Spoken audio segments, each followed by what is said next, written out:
morning, good afternoon, good evening. Today we are here and I'd like us to address another subject that follows immediately after the subject of impulse borrowing. So today we want to address the subject of borrowing, and I'd like to start by giving you some statistics.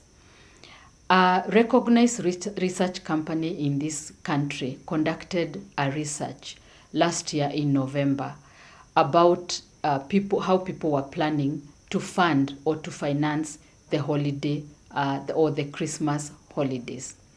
And out of every 10 people that were interviewed, 5 people were planning to fund their holidays by borrowing. 5 out of every 10 people that were interviewed were planning to fund or finance their holiday through borrowing. Now, out of that group, 5 people were ready to borrow money from friends, from family to finance their holidays. 4.5 people, or 45% of those interviewed, were ready to take a bank loan to finance their holidays. Others were ready to finance their holidays through either credit card borrowing or even borrowing from the mobile apps. So it shows us that as much as we are addressing this subject of planning for holidays, a majority of us, almost 50%, are actually ready to finance the holiday through borrowing. So where does that leave us? And that is why I have found it important as we close this series to just want to talk about the subject of borrowing. And as we delve into that subject, I'd like to invite you, friends, to let us look at what the Word of God says about borrowing. In the book of Proverbs, chapter 22 and verse 7, this is what the Word of God says. The rich rule over the poor, and the borrower is a slave to the lender. The rich rule over the poor, and the borrower is a slave to the lender. This is the Word of God. And like I've always told you in this series, we are guided. Our foundation is the wisdom that is found in the Word of God. So the Word of God is warning us that when you become a borrower, then you become a slave to the lender. So as majority of us plan to take the holiday, to fund the holiday through borrowing, it is important to just have it at the back of our minds that we are just getting into that trap of becoming a slave to the lender. No matter how much we will come in January and complain, in February and complain, we should always know that we got ourselves into that trap.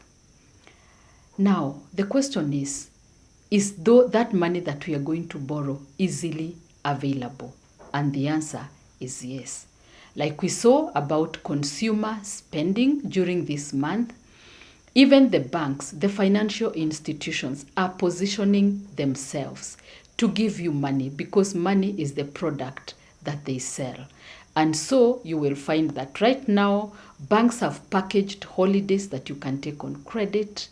Circles have packaged holidays. Everyone that trades in money, they have packaged a soft loan that you can easily get to finance your holiday. Now, I'd like to tell us, friends, that borrowed money or debt is not a source of income. There's a way we are socialized to think that when you borrow money, it's just part of the income that you have. And I'm here today to tell us that when you borrow money, never look at borrowing as a source of income. It is never a source of income. It is money that you borrow, and you will pay it at a cost. Now, this money that is available right now to fund your holiday, it is going to be repaid at very high interest rates. In the same way that people that are selling to us things, they will overprice them and then pretend that they're giving you a discount.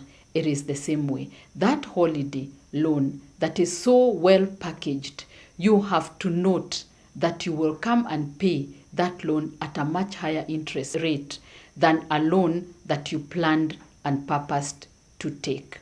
Therefore, watch out for 3 things as you jump into funding your holiday through borrowing. Number 1 is the interest rate that you're going to have to pay in January. That loan that you take to fund a holiday is most likely to become like the impulse spending that we saw last week. It will become priority in repayment. It will be the first things that you must attend to when the new year begins. And the interest rate that you will pay is certainly much, much higher than a loan that you have planned for. So the interest rate. Number 2 is when you get into the habit of funding your holiday by borrowing. Like we have seen, half of us are ready to take loans to fund a holiday, is that you get into a cycle of borrowing. So there's no time you will ever adequately plan for a holiday because you are starting off at a disadvantaged point. Will come in January, instead of planning to set aside some money to plan for the next holiday, you will be starting to pay for the loan that you have taken. Therefore, you are getting into this cycle of always funding your holiday by debt. And number 3, you are now going to get into this lifestyle of eating your tomorrow today. Once you get accustomed to spending money that you have borrowed, to solving all your problems by borrowing, even the ones that really you can sacrifice and not do, then it means that you're packaging debt as if it's a source of income, which it is not. And therefore, your lifestyle becomes that one of eating your tomorrow today. You will never be able to get out of that cycle. It is going to take a lot of discipline. So if you're one of those that are planning to fund your holiday through a loan, I am not discouraging you. I'm not telling you not to take the loan. I am just creating awareness so that you understand what are the implications of funding your holiday by borrowing.